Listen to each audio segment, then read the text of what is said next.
I don't know who was that famous singer who said, I have a dream. So I also had a dream 25 years ago.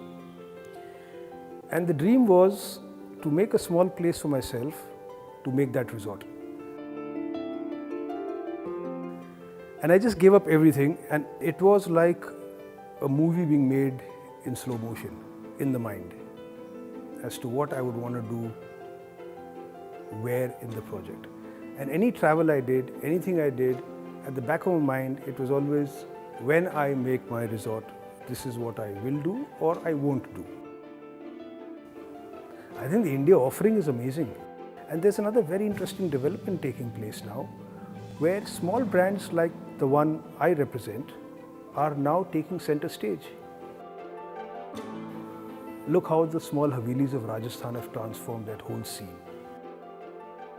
I started the Tree of Life in Jaipur. Right from the beginning, nobody believed that this would work. Barring me, I think everybody said, no, it can't. And I've really become such a firm believer that at the right time, opportunity will come. And it did happen. I got the right partners, I got them at the right time, and that association has lasted beautifully. So I got up one morning and I don't know why, I decided on Jaipur. Till one day I came across this area which 10 years back, very few people in Jaipur even knew it existed. And then when I saw this piece of land, I said it has to be here. We always talk about luxury. But for me, what were the luxuries which I wanted to give my guests here? For me, at the Tree of Life, luxury was two things. One was space and one was privacy. You'll see in all our material here in the Tree of Life in Jaipur, you'll never see any timings mentioned. Who am I to tell you what time you should have breakfast? What time you should have dinner? When I tell somebody I have 7 acres of land and I have 14 villas, which is one villa per half an acre, they look at me like, do you even know what you're talking about? But that's the way forward for me, and I will never do anything which is more than 14, 18, 20 keys.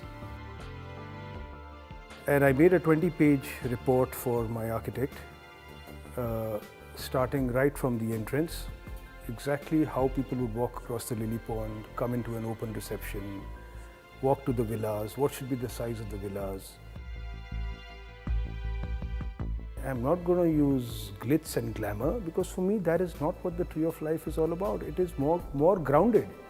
This resort was made by 100 villagers who came from within 1 kilometer of my resort, right? And some of them work here today. So for me, those were the luxuries I indulged myself in. Every villa I made, my thinking always was, what would my guests like to see here? What would they want? What would be their expectations? And I just do every project with the guest in mind. Because I feel for me a guest is firstly not a room number. So we rarely ever have room numbers in any of our properties. This place, for example, since it was the Tree of Life, we named every villa after a tree. And then we took it a step further. We said trees have flowers, so why not do the interior of the villa based on the color of the flower of the tree? And then on the floor in the villas, we have the flower and the leaf of the tree embossed in marble on the floor. For me, it was important to try and get them walk across water, because I think water has a very calming effect on the mind. So what we do in Jaipur is we do a copper bracelet with either Om Namah Shiva written on it or Jai Mata Di written on it. The staff then sort of walks around the guest in the reception area, and I intentionally made the reception area open to sky. And then we have a stained glass mural telling us a very short Krishna story. And that is what captures, and the domes are again the Krishna blue. So that whole theme of Krishna has been captured in the reception itself. So one story just sort of led to the other story. And then keeping in line with nature, we have a small water body in the center with our logo. So the challenge for us was to balance tradition and with the modern luxuries. So few things happened. This whole resort is built in lime and stone, so chuna and pathar, right? There is hardly any use of bricks, there is hardly any use of cement, and there is really no steel at all. Lime and stone together, that combination, it has such a lovely natural feel to it. It blends with the ground. You don't feel that there is a building standing there. It just blends so beautifully with everything around you. And especially in Rajasthan, where this has been the tradition of architecture, the domes, the color, and that stone has that pink color which goes beautifully with Jaipur. Every villa has a nice jharoka, which is a nice sit out, which overlooks your pool. You've got your own private couple spa, and you've got an outdoor shower, you've got an outdoor tub. Where I sort of differentiated was to give you an outdoor experience of a spa. And I think in winters, when the weather is nice, I would say a majority of our guests use the outdoor spa. It's called Ekam, the couple spa. The whole spa is blocked for you. Everything we do is really couple centric.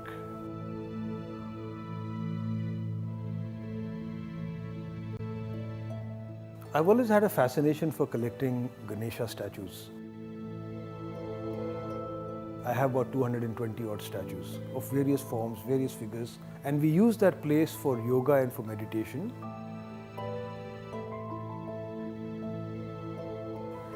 And also where couples want to get married, even renew their vows a second time. Our food is really good, both in presentation and in taste. What we do give is the guest the option. If what we are offering is not to your taste, you tell us and we'll create the menu which you want, right? So that really covers everything you want. So we've got Chef Mahinder. The chef actually comes to every villa and discusses the options with the guest. I said experiment with food. Just go to town, create what you want to create. What gives you joy and happiness? What do you think the guest will enjoy eating? I said, you create that. That is what the menu should be. Because guests have their own preferences, especially with Rajasthani food. So that's where we sort of differentiate ourselves from the others in meeting your individual taste. That's what we are about at all levels. What is it that you would like to do? Not what, this is what we are offering.